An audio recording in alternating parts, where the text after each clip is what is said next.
At Christmas dinner, as the aroma of turkey filled the air and the tree lights twinkled with a mock-cheerful air, my father decided to drop a bombshell that would change my life forever. Without preamble, he slammed his fork down on my plate with a thud that silenced the table.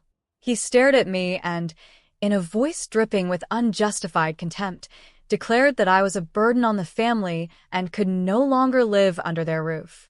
The air grew heavy.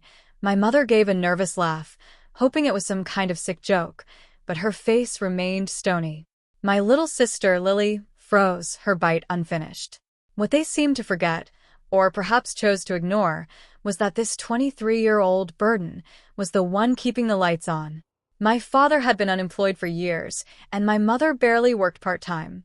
I paid for the electricity, the internet, the water, and most of the groceries that filled the pantry. I wasn't a burden. I was the invisible support of a home crumbling under the neglect of its traditional pillars.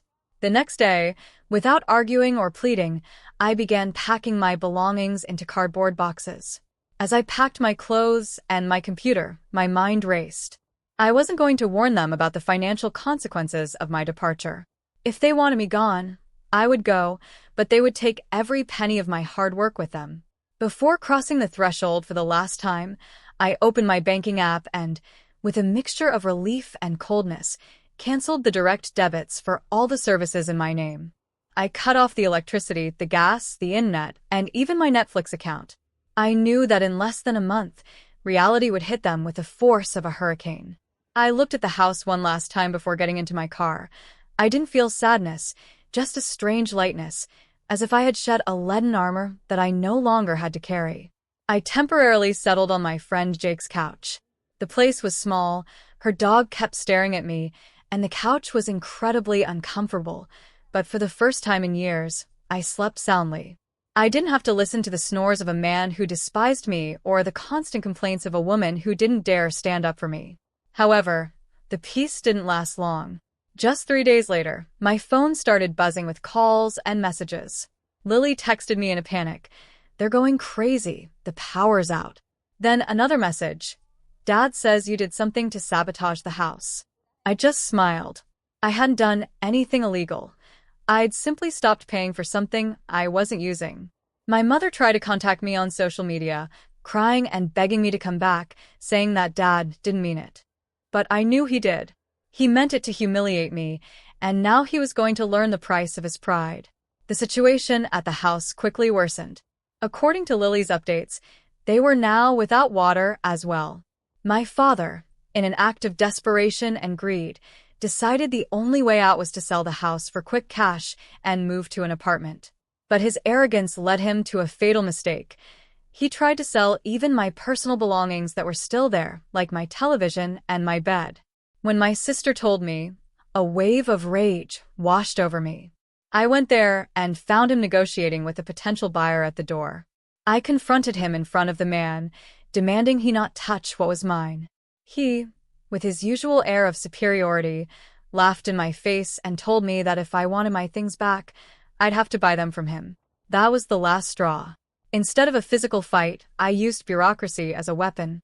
I called every utility company and the city hall to inform them that the property was for sale and that there were years of accumulated debts that needed to be paid off before any title transfer.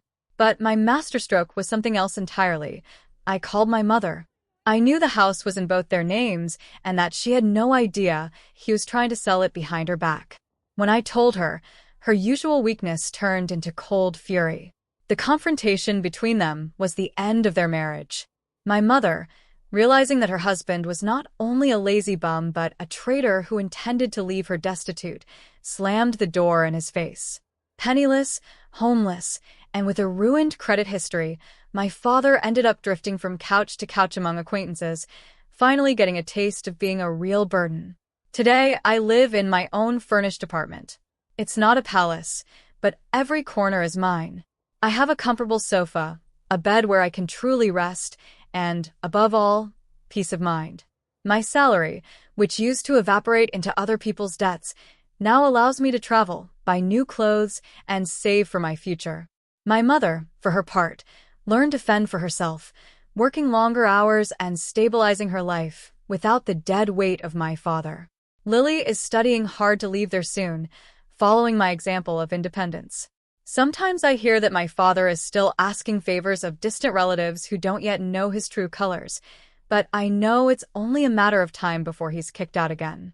That Christmas night, he thought he was taking away my home, but in reality, he gave me the keys to my freedom. I won, and he lost everything for not knowing how to value the one who offered him a hand. Without looking back, I continue building a life where the only weight I carry is that of my own dreams.